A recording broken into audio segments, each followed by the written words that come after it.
मित्रों नमस्कार। अपने बीच भारतीय जनता पार्टी के वरिष्ठ नेता, प्रखर प्रवक्ता, पूर्व केंद्रीय मंत्री माननीय रविशंकर प्रसाद जी आपको संबोधित करेंगे। मेरा विनम्र निवेदन है माननीय रविशंकर प्रसाद जी से आपको संबोधित करें।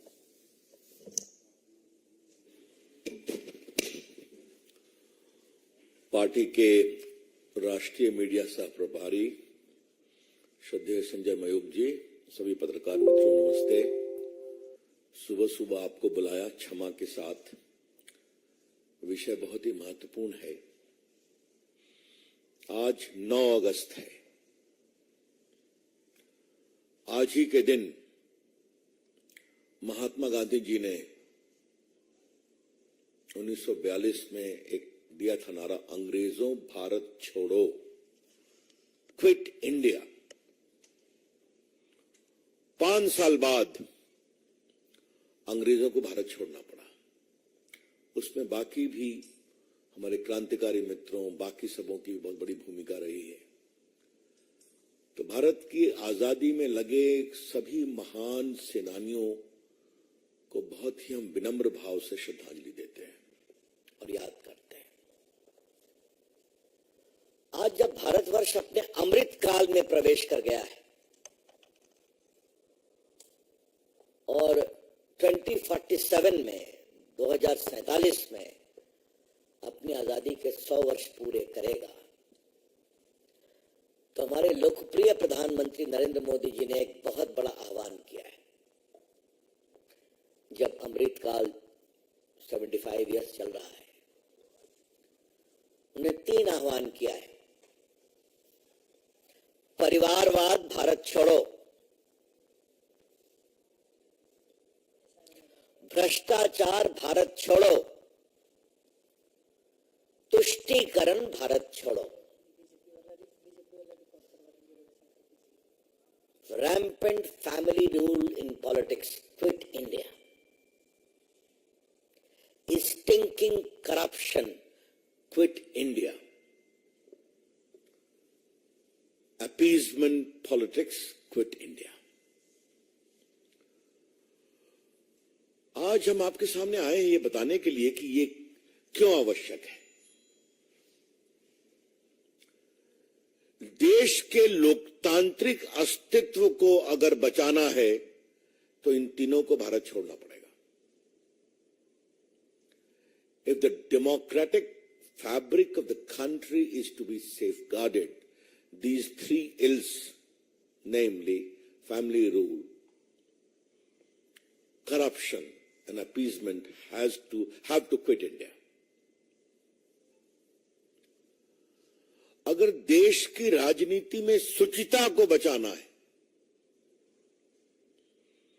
प्रोबिटी, प्रोप्राइटी, तो इन तीनों अभिशापों को भारत छोड़ना पड़ेगा। देश के लोकतांत्रिक अस्तित्व को बचाना है तो इन तीनों अभिशाप को भारत छोड़ना पड़ेगा। अगर देश के राजनीति में शुचिता लानी है तो इन तीनों अभिशाप को भारत छोड़ना पड़ेगा। और मैं अब इसको स्पष्ट करना चाहता हूं। परिवारवाद का मतलब क्या है? कोई किसी परिवार से जुड़ा व्यक्ति इलेक्शन लड़ता है, हमको इस पर कैसे आपत्ति कर सकते हैं। लेकिन परिवारवाद का मतलब है नेता का बेटा पार्टी का नेता बनेगा या बेटी। सिर्फ नेता ही नहीं बनेगा, वो प्रधानमंत्री भी बनेगा या प्रधानमंत्री का दावेदार होगा या मुख्यमंत्री बनेगा या मुख्यमंत्री का दावेदार होगा। इसे हम कहते हैं परिवारवाद, जहां साधारण पार्टी के कार्यकर्ता नेताओं के लिए कोई जगह नहीं है।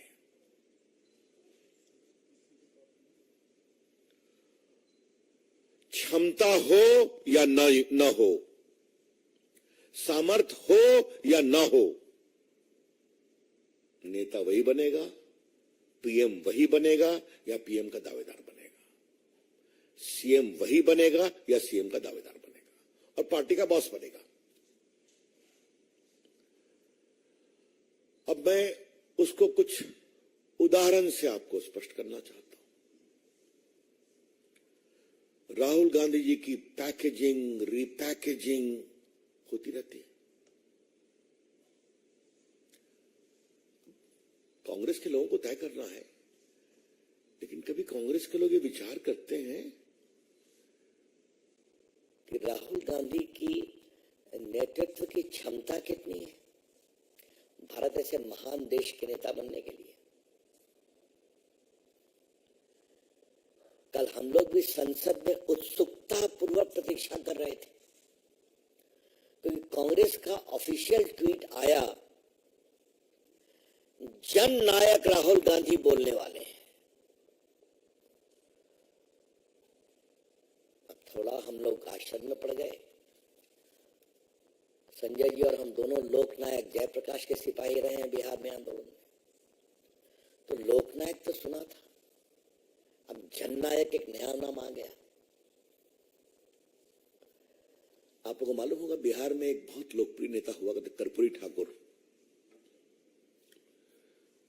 एक बहुत ही गरीब नाई परिवार में पैदा हुए, गरीबों के साथ संघर्ष किया और उनका बड़ा स्थान बना। उनको बिहार की जनता ने और देश ने कहा जननायक, तो कल साहब जननायक बना दिया इनको। अब ये उनका, मैंने एक बार यहां भी कहा था, दरबारी संस्कृति में जब राग दरबारी बजता है तो कई बेसुरे राग भी आते हैं, तो ठीक है, करने दीजिए उनको। कुछ भी हो, he is our PM candidate. अब जरा नीचे आइए आप। मुलायम सिंह नहीं रहेंगे तो अखिलेश जी मुख्यमंत्री बनेंगे, भले परिवार में तफरका हो नहीं हो। उसके कारण उनकी पार्टी में क्या होता है मुझे बताने की जरूरत नहीं है आपको। बिहार में लालू जी की पूरी चाहत है कि मेरा पुत्र तेजस्वी उप मुख्यमंत्री से मुख्यमंत्री बन जाए, और नीतीश बाबू अपने पत्ते नहीं खोल रहे हैं। अब उनकी इंटरनल पॉलिटिक्स में मुझे कुछ नहीं कहना है, वो बिहार की जनता तय कर चुकी है और जबरदस्त जवाब देगी चुनाव में। लेकिन परिवारवाद क्या होता है मैं आपको बता रहा हूं।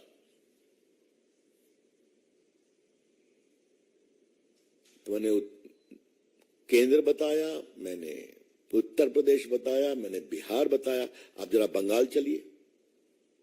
बंगाल में गया था, जो अत्याचार ग्राम पंचायत चुनाव में हुआ था, देखने के लिए। वहां ये आम चर्चा है कि अभिषेक अपनी पारी के इंतजार में बेसब्र हो रहे हैं।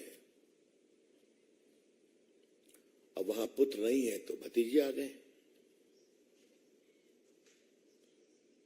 अब जरा दक्षिण चलिए। तमिलनाडु में कौन राज कर रहा है? तो करुणानिधि के पुत्र हैं।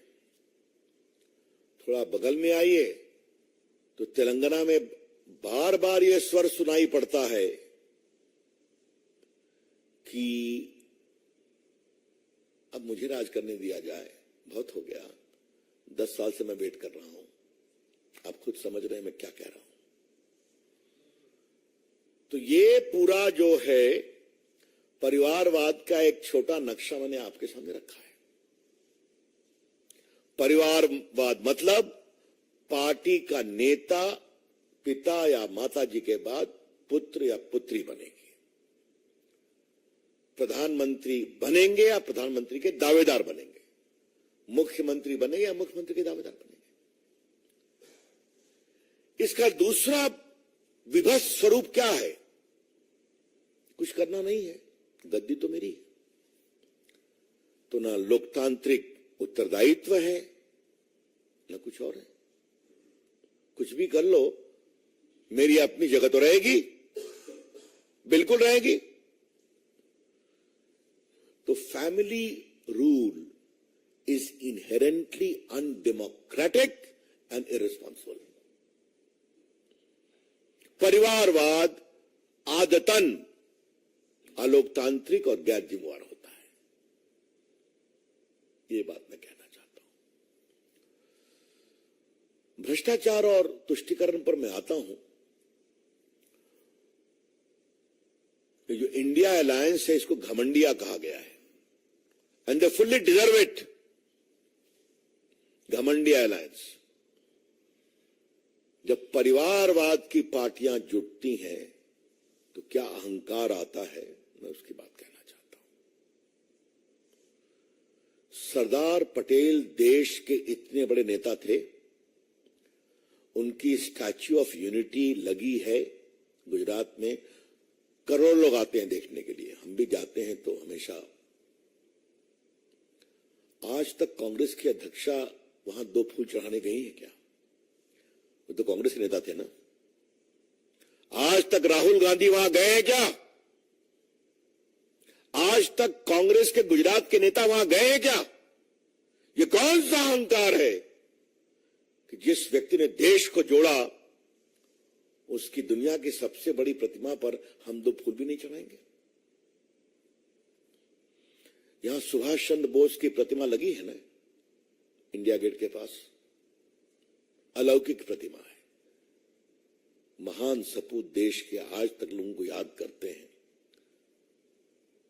नरेंद्र मोदी की सोच के हम सभी ऋणी हैं कि वो जगह खाली थी, उन्होंने कहा नहीं, यहां सुभाष चंद्र बोस लगेंगे, क्योंकि देश की आजादी में उनका भी हाथ है।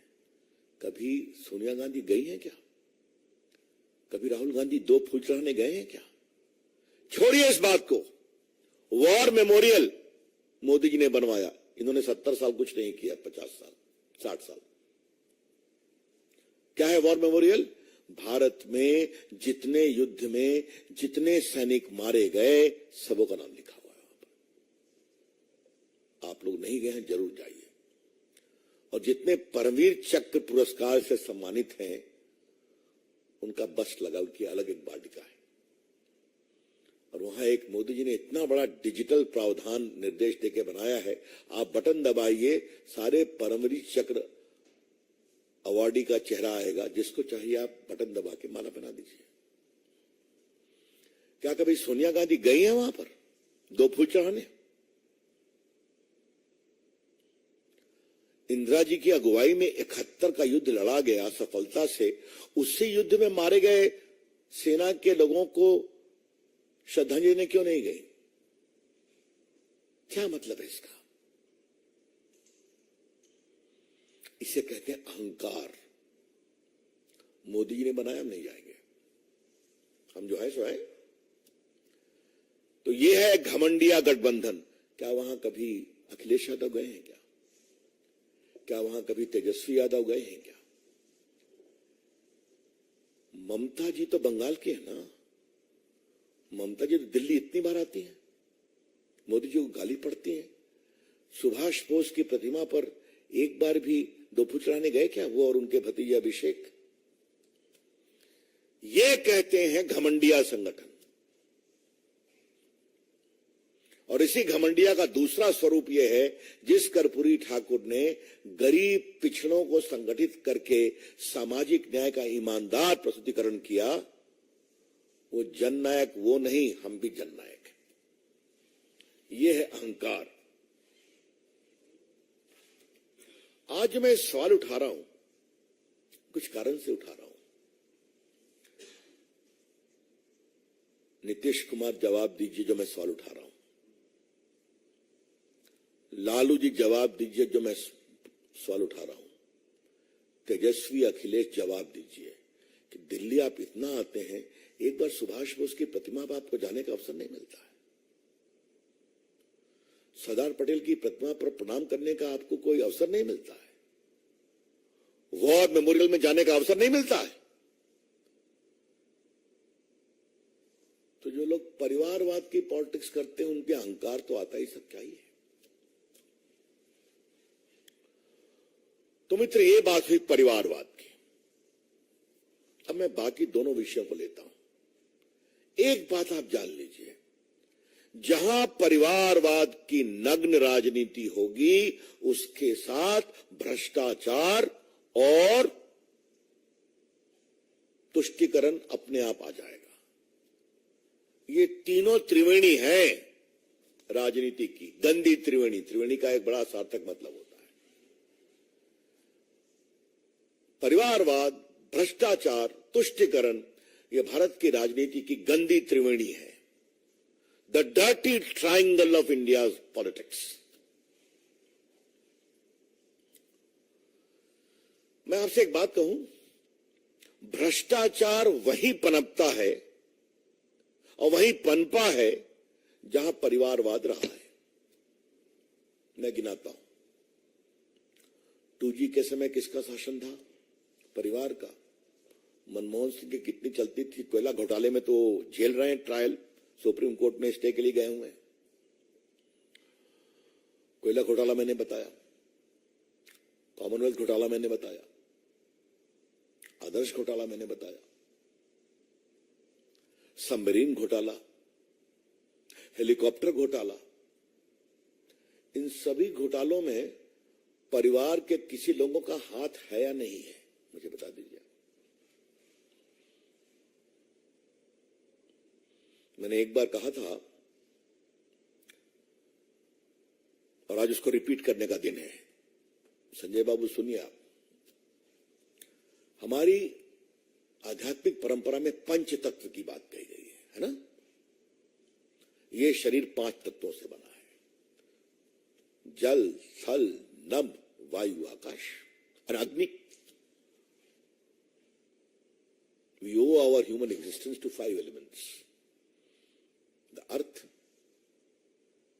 the air, the fire, the water. इसी से पूरा जीवन बना है और मरने के बाद 5 तत्वों को इसी में समा जाना है।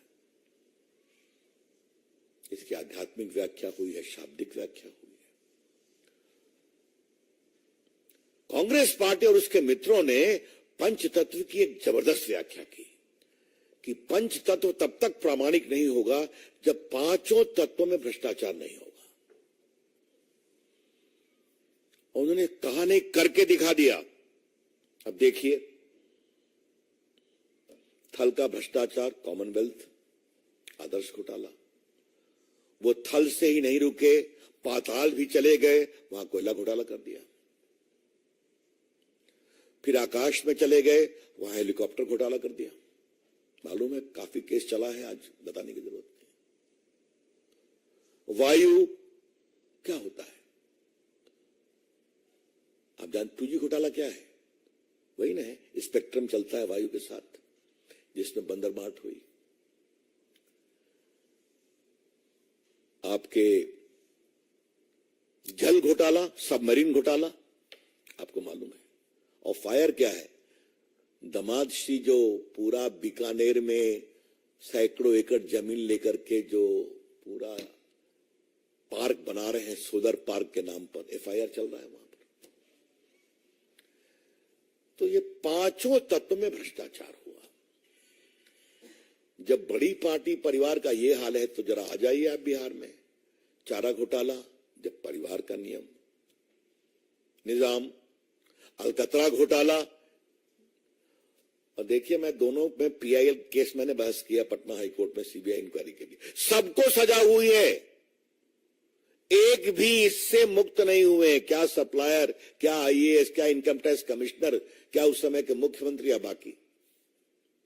उसके बाद देखिए रेल का घोटाला, फिर जमीन दो नौकरी लो, उसका घोटाला रोज आप देख रहे हैं। और संपत्ति बनाओ, वही हाल यूपी का। और बंगाल तो सबसे आगे निकल गया। दक्षिण भारत की बात रोज सुनाई पड़ती है। हमारे अध्यक्ष मार्च पर निकले हुए हैं, रोज वो नए नए किस्से छोड़ रहे हैं। तो ये आपको मैंने बताया, भ्रष्टाचार और परिवार, क्योंकि परिवार की राजनीति को अपनी राजनीति मजबूत करने के लिए भ्रष्ट लोगों का सहारा चाहिए, क्योंकि उनको मालूम है हम प्रमोट करेंगे कुछ नहीं होगा हमको। ये बिहार के मुख्यमंत्री, उनके पिताजी जेल गए चारा घोटाले में, 3-4 में सजा हो गई। बेटे राम कुछ तो नसीहत पाते, जमीन दो नौकरी लो, फिर उसमें ही फंस गए, रेलवे के टेंडर में फंस गए, क्योंकि उनको नॉर्म से मतलब नहीं है। हमको तो नेता रहना है, कम वोट में। तो भ्रष्टाचार को हटना पड़ेगा। और तीसरी बात, तुष्टीकरण। अपनी राजनीति को चमकाने के लिए तुष्टीकरण को आगे बढ़ाना इनकी राजनीतिक सोच का बहुत महत्वपूर्ण अंग है। अब मैं आपको कुछ एग्जाम्पल देता हूं। आप लोग अनुभवी पत्रकार हैं, ये MY नाम कहां से आता है? मैं रिपीट कर रहा हूं, MY कॉम्बिनेशन कहां से आता है? सेक्युलरिज्म की दुहाई देने वाले इतने बेशरम तरीके से तुष्टीकरण करते हैं, मुस्लिम यादव कंबाइन, तो यूपी जीतना है, बिहार जीतना है। तो ममता जी ने उसमें अपना तड़का लगा दिया। तो उसमें सिम्मी की गतिविधि हो, कोई कार्रवाई नहीं होगी, PFI हो, कोई कार्रवाई नहीं होगी। और ममता जी की तो राजनीति ने सारी हदें पार कर ली तुष्टीकरण में। और देखिए, तुष्टीकरण के लिए ये लोग किस सीमा तक जाते हैं। राजीव गांधी को 400 का बहुमत था। शाहबानों के सुप्रीम कोर्ट के फैसले को किसने पलटा? राजीव गांधी की सरकार ने पलटा, इनके दबाव में। बाकी मैं सारा इतिहास आपको नहीं बताऊं। और अभी 3 तलाक समाप्त करने का विधेयक, जो प्रधानमंत्री के निर्देश पर कानून मंत्री के रूप में मुझे प्रस्तुत करने का सौभाग्य मिला था, सारी परिवारवादी पार्टियों ने महिलाओं के सुरक्षा के लिए 3 तलाक के अभिशाप के खिलाफ इतने ऐतिहासिक विधेयक का विरोध किया था। क्या सोनिया जी की पार्टी महिला नेत्री है? क्या ममता जी की पार्टी महिला नेत्री है? और बाकी तो RJD और इन लोग के बारे में तो कहने नहीं है। तो ये तुष्टीकरण को बढ़ावा देती हैं राष्ट्र की अखंडता, सौहार्द को रोकने की सीमा तक। इसलिए देश की राजनीति के जो तीनों अभिशाप हैं, हमें गर्व है कि भारत के प्रधानमंत्री ने 9 साल के राज में समाप्त किया है तुष्टीकरण को, समाप्त किया है भ्रष्टाचार को। आज सरकार के गलियारों में दलालों और बिचौलियों के लिए एंट्री बैन है। सारे निर्णय ईमानदारी से होते हैं, ऑक्शन से होते हैं।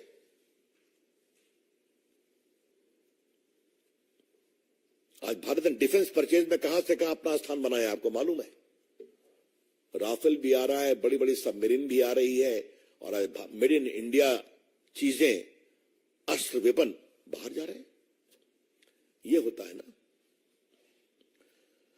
तो ये आज बहुत ऐतिहासिक दिन है। भ्रष्टाचार की बात आई तो संजय बाबू हमको कभी कभी फोन करते हैं, कह रवि भैया फिर कुछ आया है। हमने कहा हम लोग का तो कुछ नहीं। कहा नहीं, पिछले वाला ही आया है, वो नया निकलता है। तो इतनी लंबी फेरिस्त है उनकी कि आस्ते आस्ते निकलती रहती है और निकलेगी भी। इसीलिए देश के लिए, देश के हित के लिए, देश की सुरक्षा के लिए, देश के लोकतंत्र के लिए, देश की शुचिता के लिए और आम लोगों का लोकतांत्रिक संस्थाओं में विश्वास बढ़ाने के लिए यह बहुत जरूरी है कि ये तीनों अभिशाप, परिवारवाद, भ्रष्टाचार, तुष्टीकरण, भारत छोड़ो, for the sake of India, for the sake of country's security, for the sake of country's integrity, for the sake of probity in public life of the country, it is very important that these 3 ills, namely blatant family rule, corruption, and shameful appeasement, must quit India. Thank you, मित्रों। Arun CNN।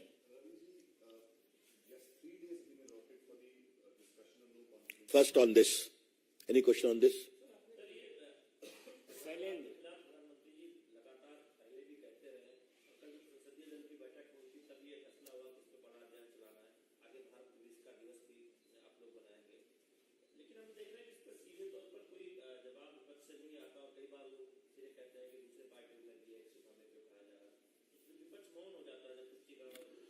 जब जवाब देने को नहीं कुछ बचता है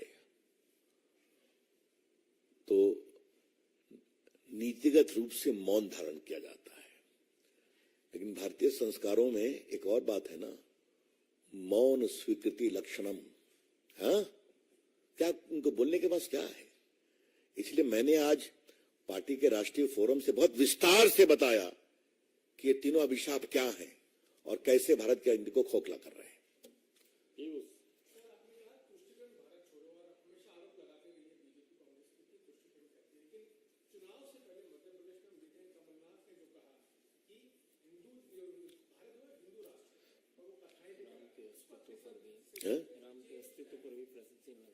ऐसा है कि अब हम कमलनाथ को विश्वास करें या सोनिया जी की अगुवाई में एक एफिडेविट फाइल हुआ था सुप्रीम कोर्ट में जहां राम के अस्तित्व पर ही सवाल उठा था, याद है ना आपको?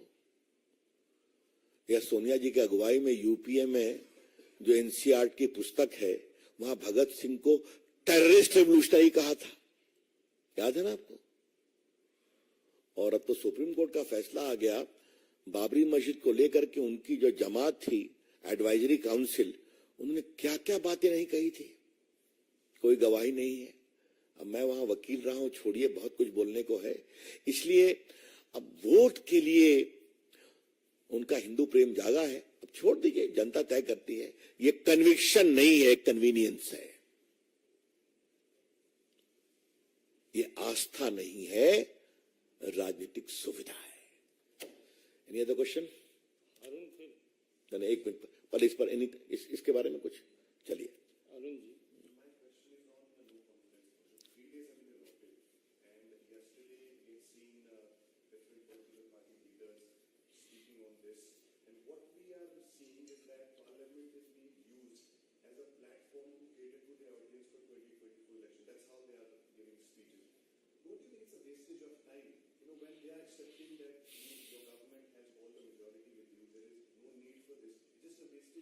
Well, that is a very interesting question, but instead of asking me, ask the leaders who have brought the no confidence. That is their right. Speaker accepted it. Whatever they are saying will be replied to. But yesterday I was very curiously awaiting the arrival of Rahul Gandhi to unleash a barrage and attack on us. His conspicuous silence was too conspicuous. Should I presume that he was advised by some of his friends reluctantly not to speak? Because he will speak, he will say a lot of things, which by itself will make news. thank you. Thank you. क्या अविश्वास प्रस्ताव को लाने का अधिकार तो उनको है, और कल उन्होंने कहा भी दिया कि खाली प्रधानमंत्री के चेहरे को देखने के लिए उन्होंने लाया है, उनको भी बहुमत की जानकारी है। लेकिन इतना अवश्य कि मैं भी बैठा हुआ था जब हमने भी देखा ट्वीट की सो कॉल्ड जननायक राहुल गांधी शुरू करेंगे, तो बड़ी उत्सुकता से हम भी प्रतीक्षा कर रहे थे। वो नहीं बोले, ये तो उनका विषय है। लेकिन गलियारे में अनुमान बहुत ये भी था कि उनके मित्रों ने उनको ये कहा कि आप अवॉइड करें तो ठीक है, क्योंकि बोलेंगे तो बहुत कुछ बोलेंगे, वो तो कम तो बोलते नहीं है, और बहुत कुछ बोलेंगे तो हम भी देखेंगे, हम भी उसका जवाब देंगे और देश का विषय बनेगा। तो जननायक राहुल गांधी की टिप्पणियों को सुनने के लिए हम लोग बहुत उत्सुकता से प्रतीक्षा